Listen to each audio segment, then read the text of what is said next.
de humanidad. Hablar de pie para cansarme más rápido. Eso quiere decir que la exposición va a ser más corta. Bueno, nosotros trabajamos mucho en una orientación de investigación que es contabilidad técnica. Esa contabilidad, esa práctica, normalmente lo lleva a uno a identificar una gran cantidad de problemas en relación con el problema de investigación, cantidad de obstáculos, de inconsistencias. Crítica es conocimiento profundo. Crítica no necesariamente es un rechazo, es un conocimiento profundo de una teoría relacionada con algún objeto de conocimiento. En desarrollo de esa teoría crítica, yo voy a plantear aquí 5 cositas, 5 asuntos que constituyen más o menos un diagnóstico de lo que son las prácticas contables actuales, las orientaciones contables actuales. La primera crítica que hay es acerca de qué es eso de la contabilidad, si existe una teoría contable o si la contabilidad definitivamente es una servidumbre funcional. Esto se da porque, por ejemplo, en el caso de América Latina, dentro de las obligaciones de presentar información empresarial, hay un enfoque que prevalece, que es un enfoque de contabilidad forense, es decir, un enfoque orientado a hacer de la contabilidad un sistema de construcción de pruebas judiciales que van a ser determinantes en la resolución de conflictos entre Estado y particulares o entre particulares. Es muy acendrado el desarrollo de las teorías personalistas de la contabilidad, fundamentalmente las teorías de Cervoni en la escuela italiana, que entran a determinar una función sencillamente de construcción de pruebas. Contabilidad es un sistema de construcción de pruebas judiciales. Para eso se necesita que sea verificable, que en la verificabilidad es un problema jurídico en términos de que se deben satisfacer los requerimientos que el derecho civil establece para las pruebas documentales. ¿Sí? Esa es una primera tendencia que hay. La segunda tendencia es la contabilidad como una servidumbre de la economía. Los economistas nos dicen muy tranquilos, la contabilidad es un instrumento auxiliar de la contabilidad, de la economía. Nos plantean dentro de esa perspectiva que nada que no haya resuelto la economía puede ser resuelto por la contabilidad.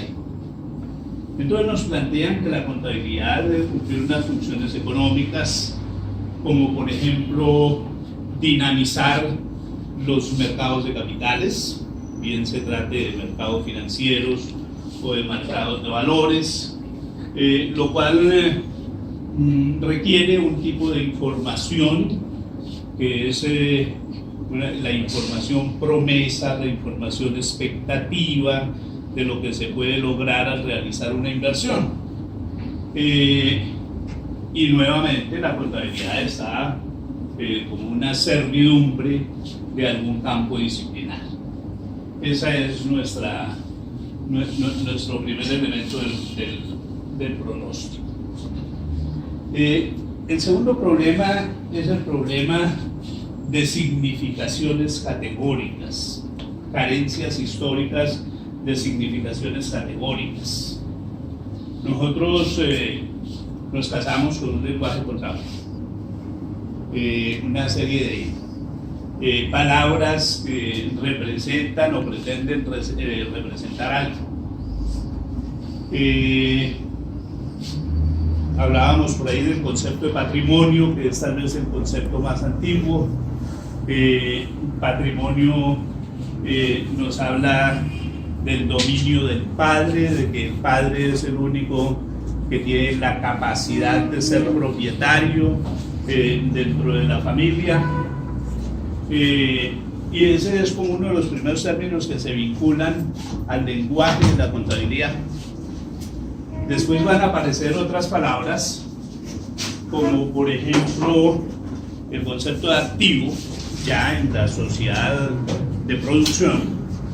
Y el concepto de activo se señala como aquello que está en movimiento para generar una reproducción, una acumulación de capital, haciendo una analogía a la actividad de las máquinas. Elemento clave del activo, la propiedad. La propiedad es un elemento clave del concepto de activo. Por supuesto, el pasivo es la existencia de una serie de obligaciones que normalmente son obligaciones con algún respaldo jurídico, y la vida va transcurriendo, pero nosotros continuamos manejando el mismo lenguaje, como si se tratara de una misma cosa.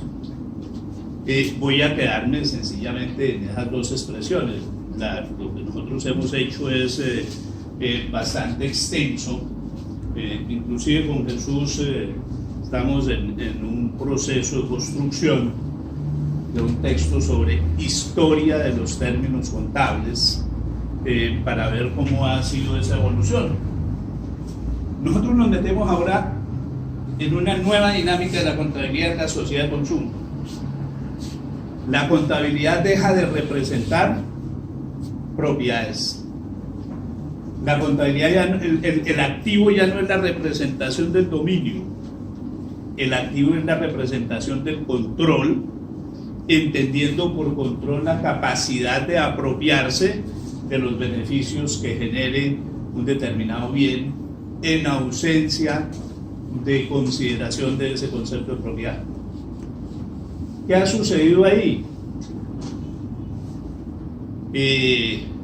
Algo sobre lo que yo hacía una exposición tal vez la semana pasada. Uno de los grandes problemas que nosotros tenemos para desarrollar el conocimiento es esa relación, si se quiere, nominalista, que debe existir entre las palabras y las cosas. Si nosotros no tenemos una claridad sobre la relación de palabras y cosas, muy difícilmente podemos desarrollar conocimiento. Nos contaron un mito, Babel. Babel quiere decir confusión de lenguas. ¿En qué consiste el mito? Los humanos les dio por construir una torre que llegara al cielo, y eso iba a generar como un proceso de igualación con las virtudes del Ser Supremo. Entonces el Ser Supremo decidió confundir las lenguas, cambiar las palabras para que no se pudiera hablar sobre las cosas, y con eso congelar el desarrollo del conocimiento. ¿Qué estamos haciendo ahora? Hoy estamos haciendo un proceso similar pero distinto. Estamos conservando las palabras, pero cambiando las cosas. Es decir, nosotros seguimos hablando de activo, pero activo ya no es lo que era. Conservamos la palabra, pero modificamos la cosa, y eso genera enormes problemas para el desarrollo del conocimiento. Ese ejercicio yo lo he hecho bien en extenso, aquí por cuestiones de tiempo solamente lo voy a dejar en ese ejemplo, ¿sí? El ejemplo relacionado con el activo. Tercer factor de este diagnóstico, la segmentación del conocimiento. Nosotros no hemos podido entender que es posible que exista la contabilidad, que exista una teoría de la contabilidad. Y entonces mantenemos hablando de las contabilidades como aplicaciones funcionales con determinados objetivos. La contabilidad estatal, la contabilidad de gestión, la contabilidad dentro de la contabilidad de gestión, la contabilidad del presupuesto, la contabilidad financiera, cantidades de contabilidades con las cuales incluso los textos nos dicen y cada una tiene sus propios principios, lo cual resulta supremamente extraño, ¿no? Y entonces tenemos una segmentación cognitiva que no nos permite como construir una teoría de la contabilidad que nos explique algo que debería explicarnos. Lo que nos está explicando en este momento es fundamentalmente financiero,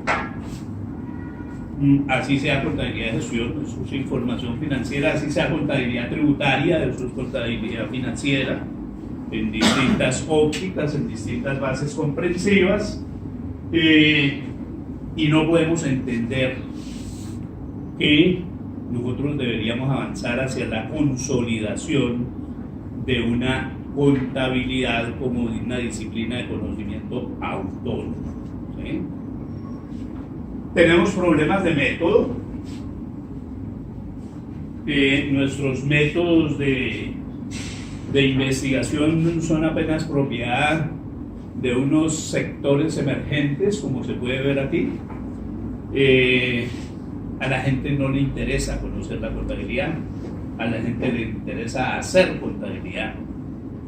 Las universidades tienen terribles problemas de formación de la gente, porque las universidades cogen a la gente y la deforman enseñándoles a hacer, pero jamás enseñándoles a saber, ni orientándolos a saber. Entonces somos muy buenos para hacer, pero de saber muy poco, y eso es una cuestión tremendamente preocupante, porque la gente no conoce los términos más elementales que integran esa especie de lenguaje profesional. Uno llega y pregunta, ¿qué es el debe? Y la respuesta es esa. ¿Qué es el debe? Todos los días lo utilizamos. Todos los días lo manipulamos, pero no tenemos la menor idea del concepto. Estamos centrados simplemente en el hacer. Y finalmente hemos pensado en la contabilidad como una información unidimensional. La contabilidad solamente nos puede informar una cosa. Entonces nosotros tenemos contabilidad financiera histórica. Sí, ahí está toda la información de lo que fueron los costos de adquisición de los stocks y punto. Yo no puedo mirar eso en términos de otra perspectiva. O ahora llegan y nos dicen en el mundo de los estándares internacionales, a la contabilidad no le interesa el pasado. El pasado no es un problema de la contabilidad.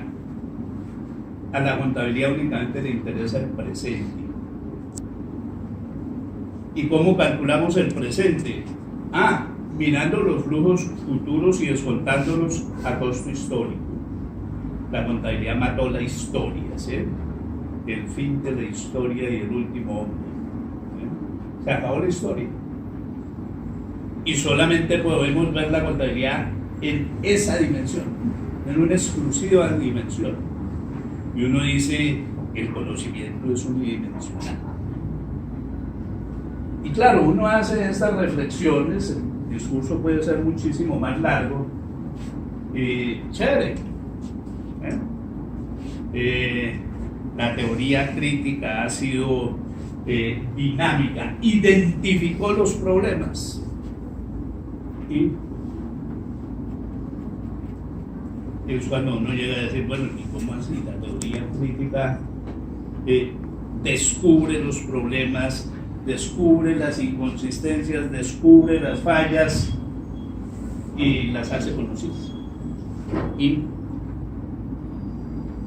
nosotros hemos dicho, no basta avanzar en esa perspectiva de la teoría crítica. Hay que ir más allá. Por ejemplo, uno pudiera mirar la escuela crítica francesa, los trabajos de Derrida acerca de la deconstrucción, donde en la deconstrucción Derrida dice, desbarate el objeto, que es lo que estamos haciendo aquí, pero reconstrúyalo a un nivel superior. De lo contrario, eso no es un compromiso con el desarrollo del conocimiento. Porque no se escuchó bien, pero reconstrúyalo a un nivel superior.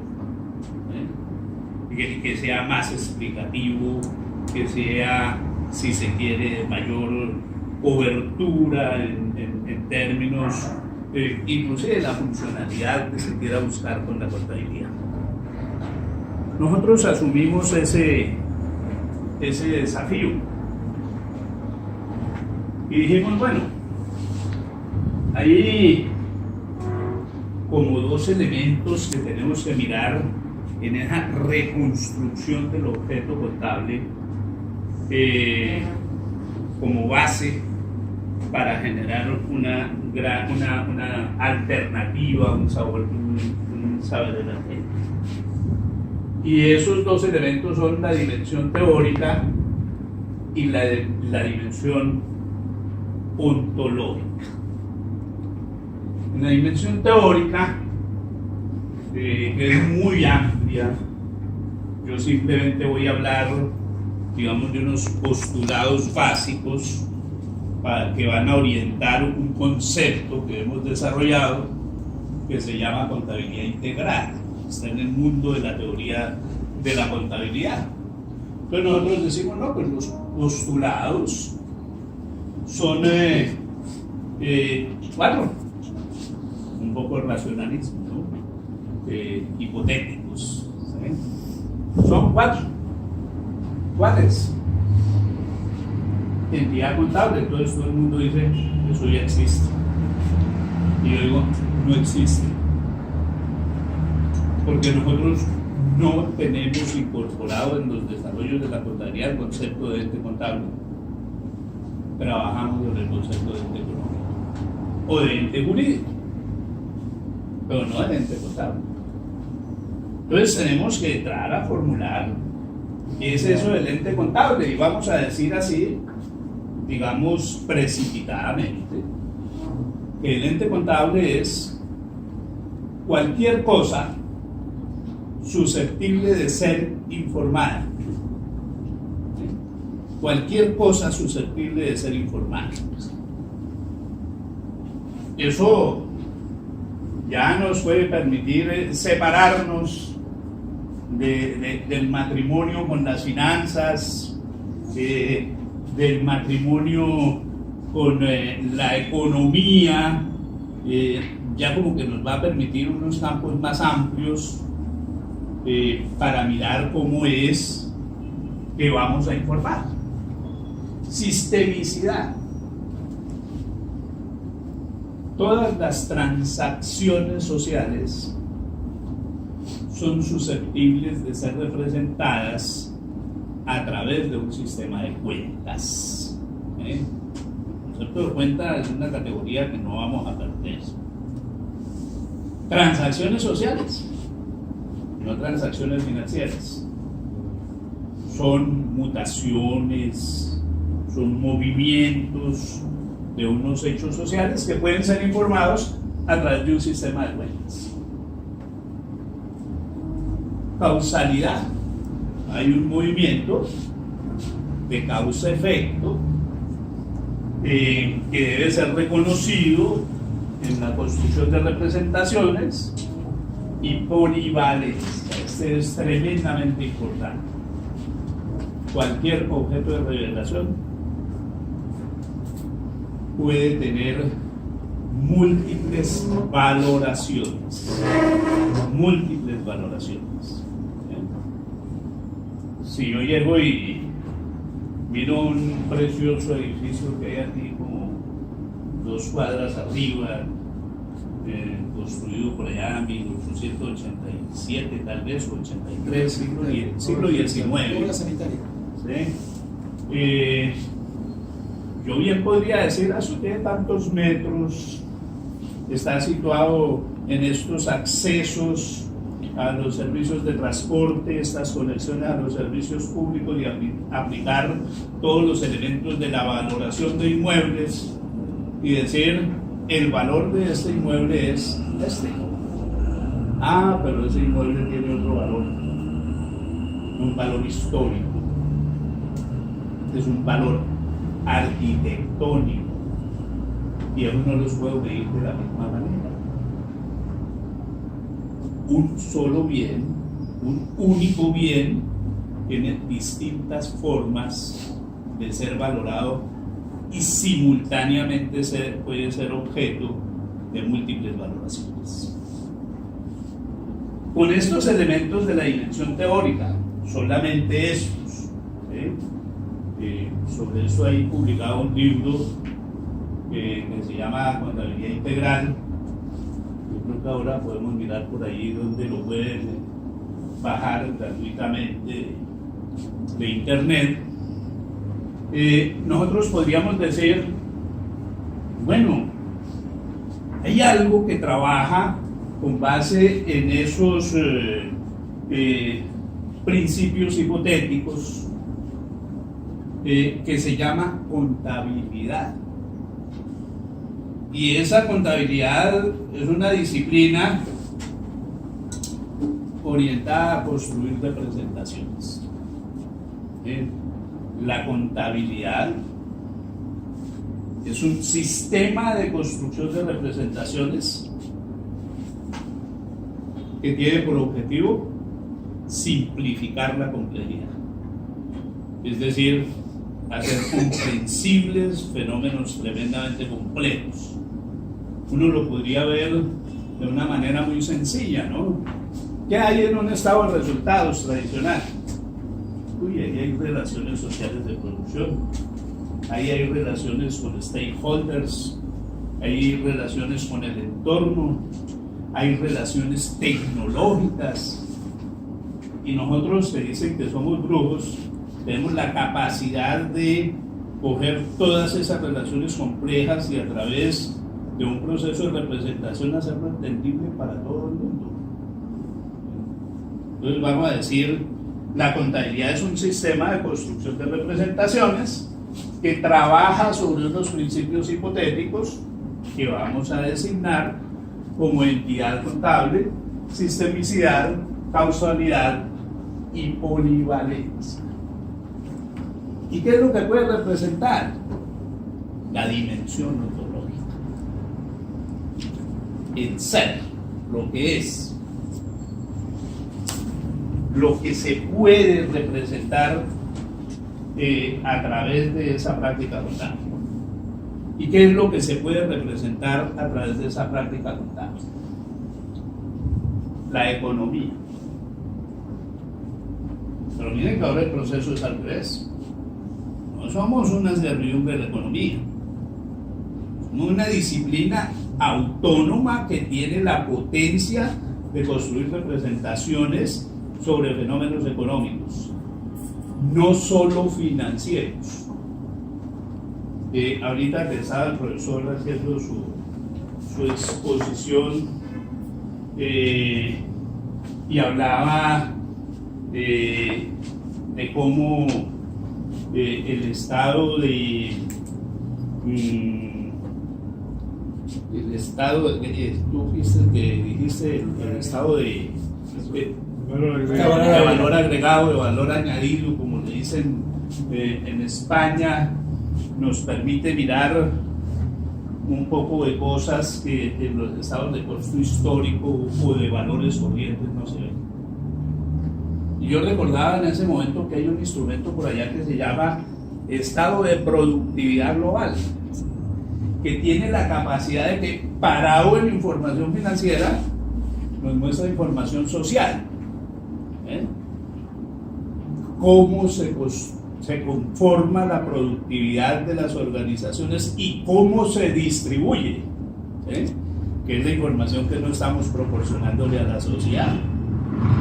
Aquí nadie sabe con evidencias quién es el que en últimas se apropia la productividad de las organizaciones empresariales. Uno se lo imagina, pero hay instrumentos.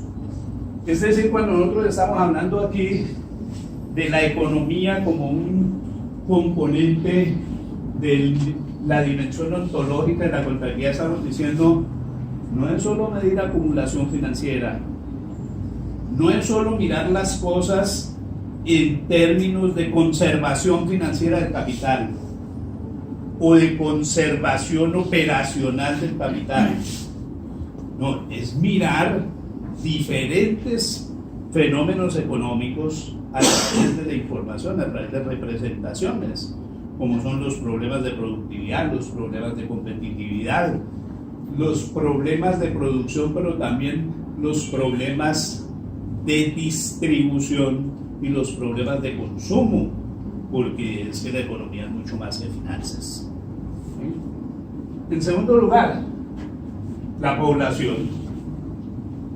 Es decir, nosotros estamos tratando de caracterizar a la contabilidad como ciencia social, pues la población tiene que estar ahí.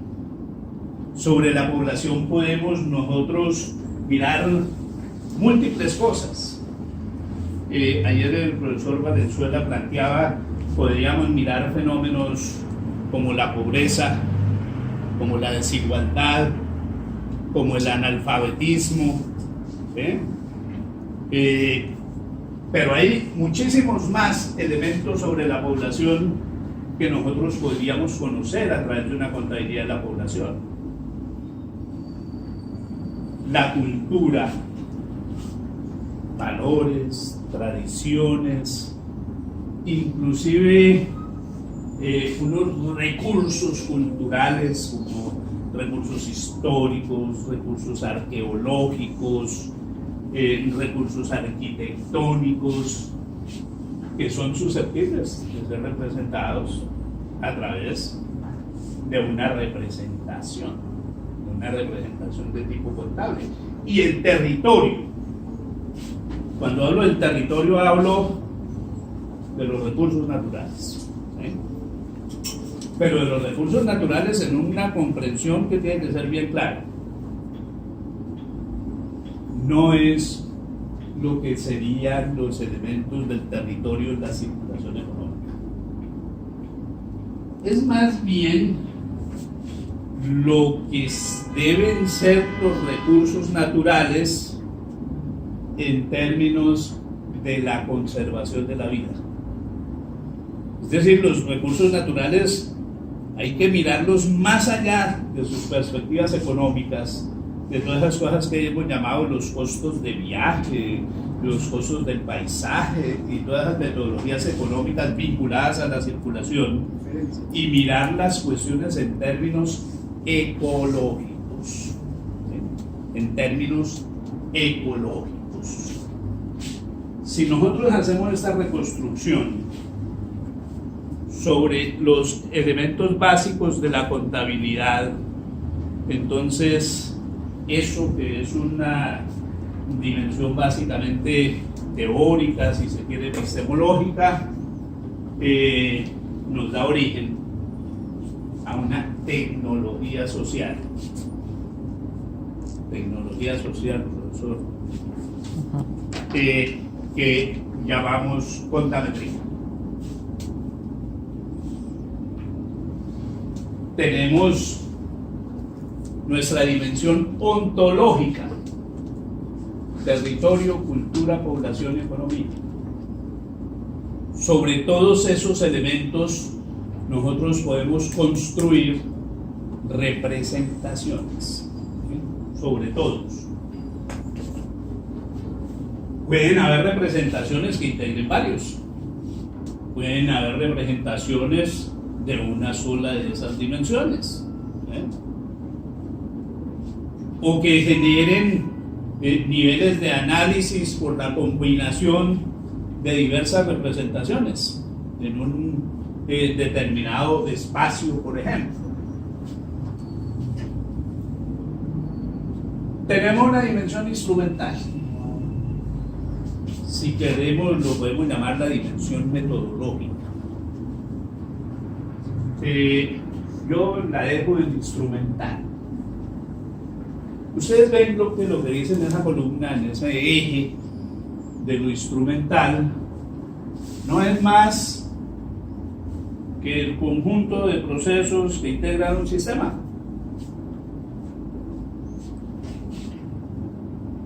Eso es lo que hacemos nosotros en contabilidad: clasificación, medición, valoración, revelación, interpretación, evaluación y control.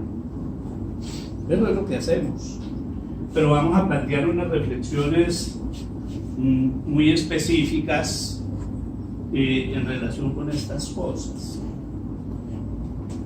¿A qué se ha reducido el problema de la clasificación para construir representaciones en la contabilidad? Se ha reducido a los elementos de los estados financieros, con el agravante que las palabras y las cosas se han separado, han cambiado sus sentidos, lo cual nos deja mucho más descontrolados.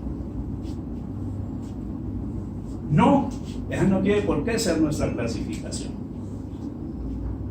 ¿De qué depende la clasificación que nosotros determinemos para construir una representación? De intereses y valores relacionados con esa representación. Por eso es indispensable el desarrollo de una teoría de la clasificación. Hay por ahí un lugar en internet que se llama Contametría. Ahí ustedes van a encontrar mucha información de lo que hemos venido desarrollando, y desde luego allá encontrarán la clasificación. O también en otro lugar, yo tuve barra inclinada Rafael Franco Ruiz, y van a encontrar unos videos donde se desarrolla una teoría de la clasificación, se sintetiza más bien una teoría de la clasificación. La clasificación no tiene por qué ser elementos de los estados financieros. Nosotros no podemos seguir hablando, por ejemplo, de representaciones del territorio pensando en activo, pasivo, patrimonio, gastos e ingresos, porque es que eso puede ser muy importante desde la perspectiva económica, pero una de las cosas que estamos planteando aquí es que la perspectiva debería ser más bien ecológica, un compromiso con la vida. Yo voy a mostrar aquí una cosa súper elemental.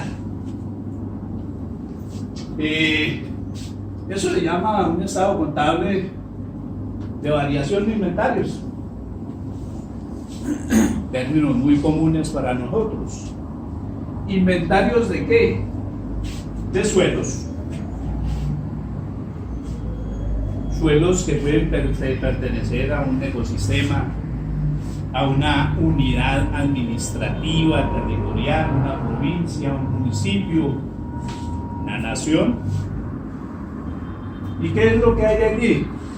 Ah, no, mire, teníamos un inventario inicial donde el uso de los suelos eran uso residencial, industrial, agrícola, pecuaria, humedales, parques naturales y santuarios. Una clasificación que creo que tiene una gran aceptación dentro de distintas disciplinas para mirar ese asunto relacionado con los suelos. Y esa era la existencia de suelos al iniciarse, por ejemplo, un periodo de gobierno. Cuando terminó ese periodo, el periodo no necesariamente es un año, el periodo es el que se determine, mi inventario final de suelos es este. Tengo ahí una circunstancia para facilitar el ejemplo, y es que los suelos de la unidad territorial o del ecosistema es constante, ¿no? Es constante, pero eso se puede complejizar, por ejemplo, cuando yo hablo de aguas, el recurso aguas. Observen ustedes, tenía 100 unidades de suelo, ¿qué serán? No sé, kilómetros, hectáreas, la unidad de medida que yo estoy trabajando. Continúo teniendo 100, pero la composición es distinta. Entonces trabajo un método matemático que no es, como decía alguien, una suma. Eso lo llaman en investigación de operaciones una matriz de transición. Es decir, cómo se movieron los usos del suelo durante un periodo determinado. Y yo lo que noto allí es que los suelos de uso residencial se aumentaron en 2, los de uso industrial se aumentaron en 3, los agrícolas se aumentaron en 2, los pecuarios se aumentaron en 8, los humedales se disminuyeron en 3, los parques naturales se disminuyeron en 2 y los santuarios se disminuyeron en 10. ¿Y eso qué representa desde el punto de vista de la ecología? ¿Cuál es el valor ecológico de esa gestión que cambió la destinación de suelos? ¿Cómo esa información puede ser útil en manos de la ciudadanía? Ustedes han oído, por allá hay un presidente muy famoso en Colombia, aparece más en las crónicas rojas, en las páginas políticas, señor Uribe, que llegó a la presidencia con 2 hijos impúberes y salió de la presidencia con 2 hijos multimillonarios. Él dice que porque eran muy emprendedores. La gran capacidad emprendedora de estos muchachos consistió en que cambiaron los usos del suelo de algunas regiones del país y se enriquecieron por los cambios de valor de los terrenos originados en los cambios de uso del suelo. Y observen que yo ahí estoy como relacionando 2 cosas, ¿no? Los usos del suelo, mirando desde la perspectiva económica, esto es criminal contra la vida, una gestión de este tipo, pero de otro lado, los flujos financieros que eso generó en favor de unos alguienes. ¿Qué es esto? Una clasificación. Yo no estoy hablando de activos, yo no estoy hablando de pasivos, yo estoy hablando de una clasificación adecuada a un objetivo de la representación que voy a construir. Y desde esa perspectiva, mis clasificaciones, una teoría de la clasificación debe darme las orientaciones para que yo construya clasificaciones de acuerdo a mis intereses de construcción de representaciones. Y nada tienen que ver con elementos de los estados financieros. ¿Sí? Nada tienen que ver con elementos de los estados financieros. Eso es solamente un ejemplo. Entonces la clasificación es un proceso abierto en el cual influyen intereses y valores para la determinación de las clasificaciones. Luego viene un problema de la dimensión metodológica, pero que constituye un obstáculo epistemológico para el desarrollo de la contabilidad.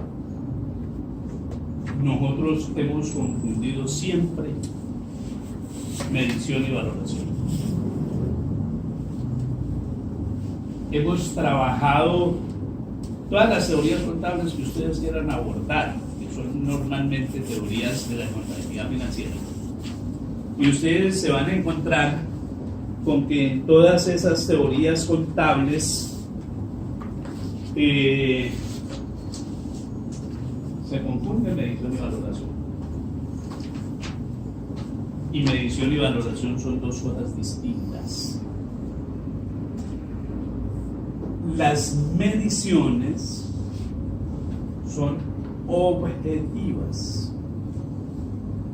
Es decir, la medición es una característica del objeto que conozco, que está en el objeto. Y para eso tengo que utilizar sistemas de medida. Un objeto de medición, una base de medición y una unidad de medida. Tengo que utilizarlas. La medición es objetiva, mientras que la valoración es subjetiva. ¿Cómo les parece el pasito que dimos de contabilidad de la producción, de la contabilidad del consumo? Diciendo, no, es que ahora medimos en valores futuros descontados. Valores de futuros descontados no es una medición, es una valoración. La valoración está en el sujeto que valora, no es una propiedad del objeto. Y ese es un elemento supremamente importante. Yo, por ejemplo, puedo desarrollar representaciones sobre recursos naturales sin valorar, solo midiendo. Yo puedo decir, mire, aquí en este ecosistema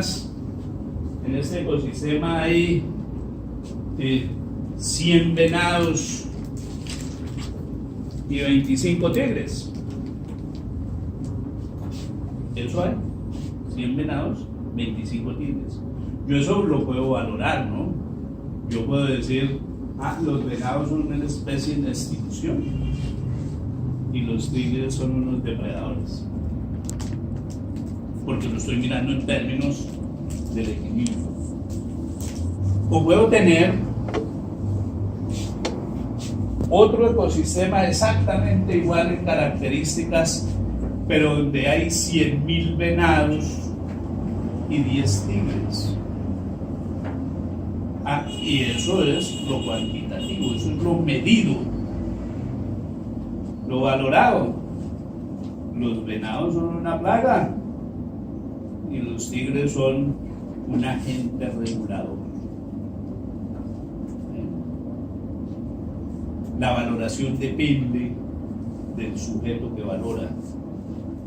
La medición es una propiedad del objeto conocido, del objeto de representación.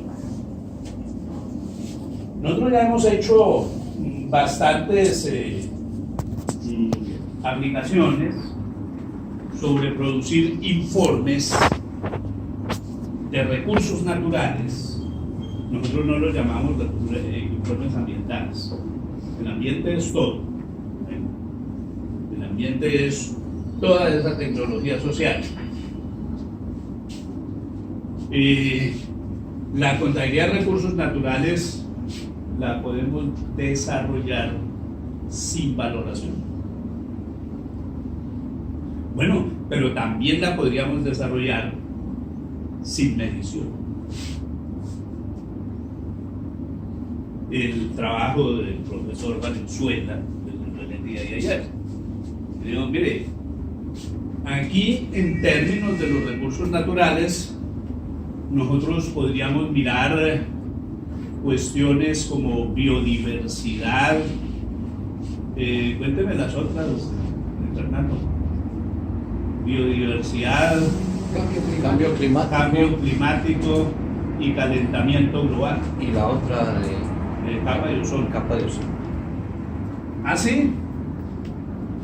Resulta que eso yo lo puedo valorar sin medir.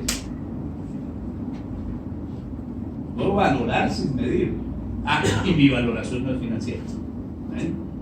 El método propuesto por el profesor Valenzuela es un método de valoración multicriterio, donde las valoraciones se construyen con base en los conceptos de expertos que nos permiten construir unas representaciones que nos hacen conocer eso que hay y nos insinúan los problemas que hay en lo que está ahí. Y desde luego pueden iluminar las políticas que se deben tomar cuando esas representaciones denotan situaciones problemáticas. Problemáticas, repito, en términos de la vida, no de las finanzas. La revelación. Otra vez estamos sometidos a una esclavitud conceptual. ¿Cómo es que le dicen en España? Los cuadros de cuentas. Eso es un ladrillo. Eso aburre a cualquiera. Hay un listado de nombres seguido de unos listados de números que eso nadie ni siquiera entiende, pero como ahora dice la información es transparente, después tiene que leerse 256 páginas de notas a los estados financieros a ver qué quiere decir cada una de esas cifras. Informar mucho no es ser transparente.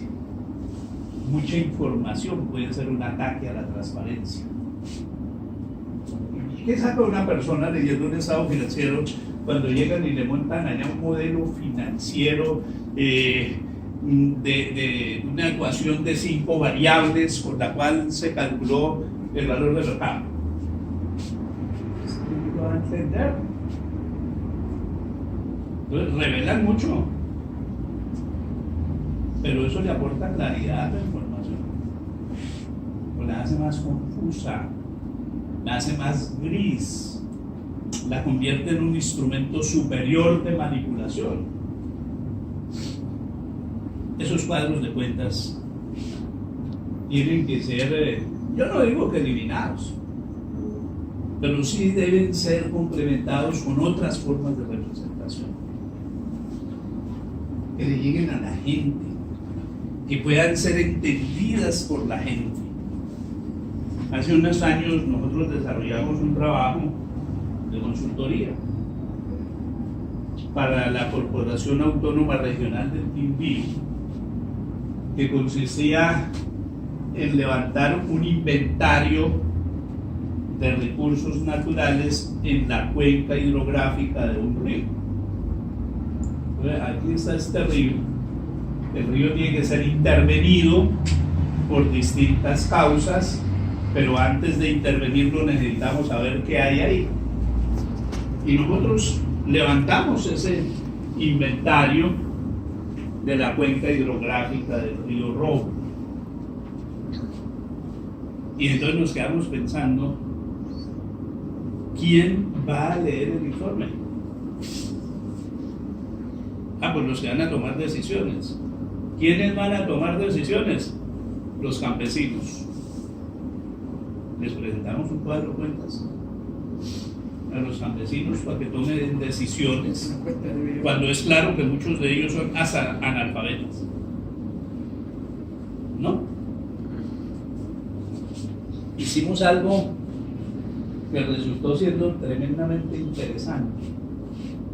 Hicimos una maqueta a escala. Los campesinos llegaron a la reunión comunal para tomar las decisiones sobre el manejo de esa cuenca hidrográfica. Ellos iban a mirar allá. Ah, mira, ahí está mi casa. Y las vaquitas. Ahí están las vaquitas, mire. Todo lo veía en una maqueta. Representación. Yo no tengo que seguir mortificando a la gente con el tecnicismo de los cuadros de cuentas. Pesebre Hay contable. otras formas. Ese fue el pesebre contable. Esas son otras formas de representar, porque la función de la representación es llevar mensajes claros, comprensibles a los usuarios de la información. Y no necesariamente tienen que ser cuadros de cuentas. La interpretación es la siguiente cárcel. ¿Cómo interpretamos nosotros los informes contables? Pues para nosotros los informes contables son objeto de la interpretación a través del análisis financiero. Relación entre una serie de variables de manera horizontal, vertical o mixta, integrada,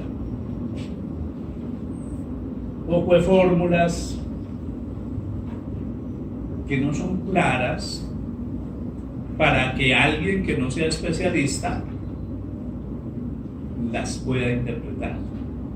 Hay que desarrollar otras formas de interpretación. Y en eso es necesario formarnos muy fuertemente, por ejemplo, en hermenéutica. Y no solamente en hermenéuticas fuertes, casadas con el mundo de la construcción de ciencia, sino con otras hermenéuticas adecuadas a las poblaciones. La hermenéutica de la cotidianidad.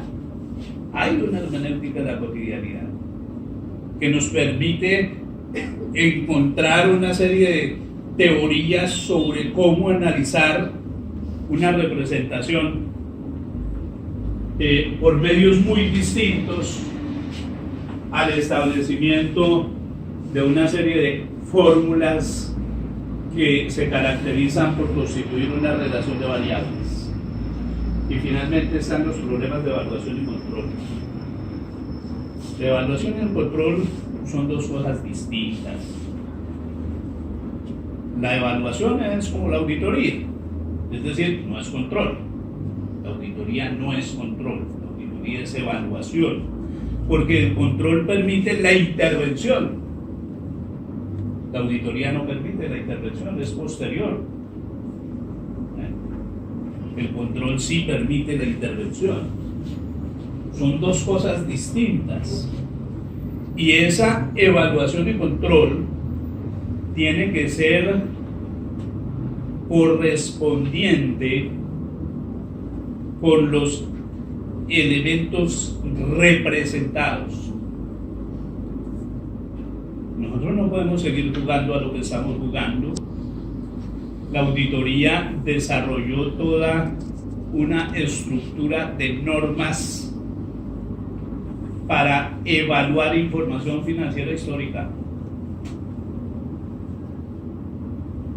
Y la estamos aplicando para evaluar información de pronósticos.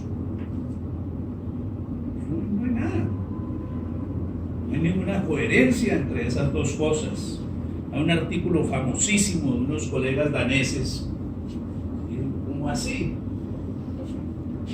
¿Cómo que sistemas de auditoría de información histórica para evaluar información de pronósticos, que es lo que se representa en los estados financieros de la sociedad de consumo?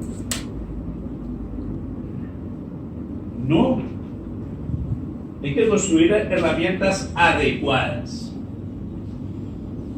muy ligadas al desarrollo de la tecnología. Fantástico lo que se plantea por allá con la teoría de panóptico, donde a través de información contable se puede hacer todo el control de recursos y procesos sin necesidad de supervisiones. Muy interesante, todo eso tenemos que mirarlo. De alguna manera, la automatización de los controles y todas esas cosas, pero es un mundo que en el fondo está por construirse. Entonces, esta es una segunda dimensión que hay que trabajar.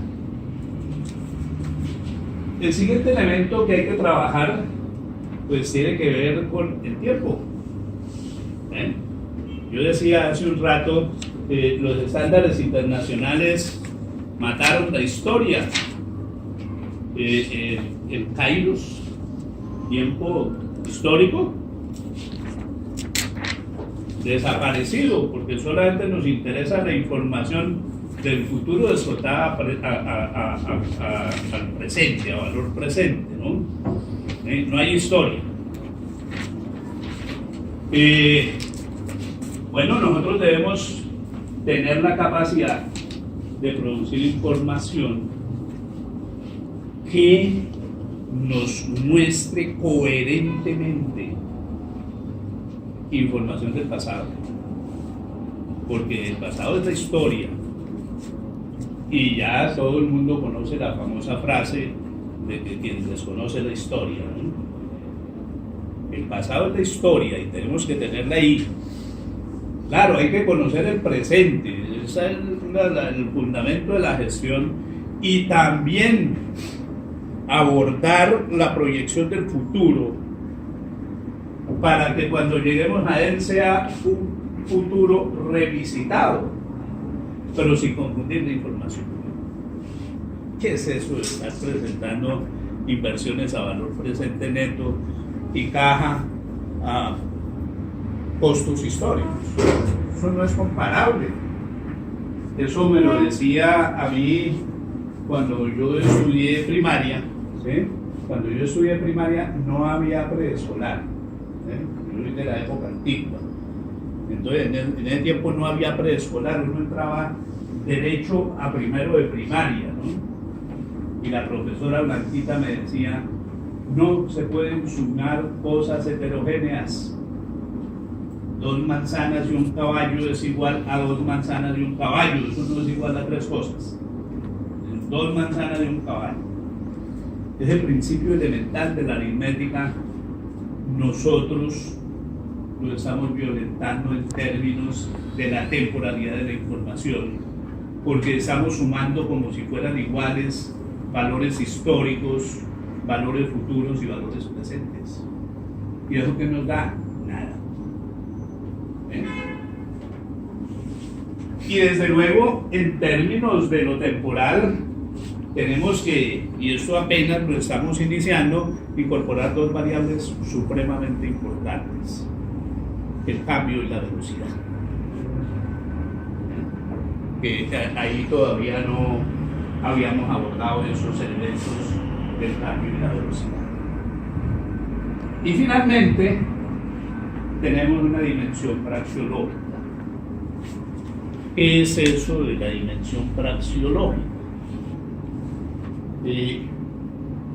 La contabilidad es una ciencia política. La contabilidad es una ciencia política.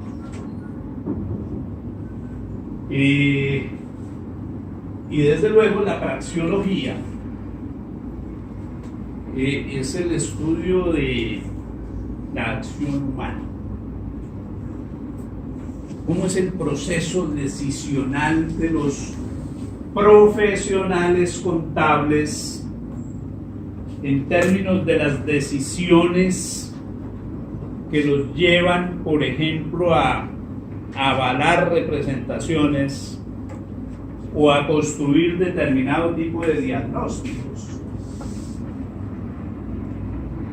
En ese mundo hay todo un campo agonal, porque la decisión del contable es una decisión tremendamente compleja, donde se están confrontando distintos intereses y valores. Están de una parte los intereses y valores de los clientes. Los intereses y valores de los clientes, que eso no es ningún secreto. Ellos buscan que la información favorezca sus intereses. Son oferentes de valores en la bolsa, entonces ellos necesitan que la información sea agresiva. Valor razonable a la lata, por ejemplo, en el campo financiero, para que se vean enormes fenómenos de rentabilidad y crecimiento que estimulan la inversión.